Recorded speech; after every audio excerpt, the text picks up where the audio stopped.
90 seconds کے ساتھ میں ہوں آسمہ رحمان۔ آج کی تازہ اپڈیٹ۔ آپریشن بنیان مرصوص کی کامیابی کے بعد پاکستان ایئر فورس کے دنیا میں چرچے، بھارت کے ساتھ ساتھ روس اور فرانس کو بھی پیچھے چھوڑ دیا۔ پاکستانی برتری نے دنیا بھر میں چینی ٹیکنالوجی کی ساکھ بھی بہتر کر دی۔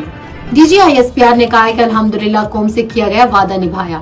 ترجمان پاک فوج لیفٹیننٹ جنرل احمد شریف چودھری نے ایئر فورس اور نیوی افسران کے ساتھ پریس کانفرنس کرتے ہوئے کہا ہے کہ بھارت نے جارحیت کر کے بے گناہ شہریوں کا خون بہایا، جبکہ پاکستان نے بھارت کے فوجی اور فضائی تنصیباتوں کو نشانہ بنایا۔ پاکستان ایئر فورس کے دنیا بھر میں چرچے، پاکستان نے دشمن کو شدید نقصان پہنچایا۔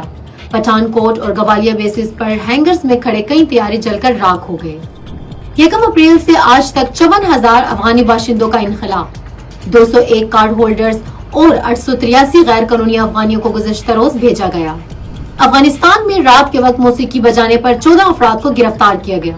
گرفتار افراد ایک رہائشی گھر میں موسیقی بجاتے ہوئے گانا گا رہے تھے۔ لیکن پروت کے علاقے لنڈیوا میں 3 افراد کے اغوا کے بعد پولیس اور دہشت گردوں میں جھڑپ کے نتیجے میں 2 دہشت گرد ہلاک اور 3 زخمی ہو گئے۔ پاکستانی اسٹاک ایکسچینج کا 100 انڈیکس آج مثبت رہا۔ 100 انڈیکس آج 3,647 پوائنٹس اضافے سے 1,07,174 پوائنٹس پر بند ہوا۔ مزید اپڈیٹس کے لیے سنو پختونخوا کے ساتھ رہیے۔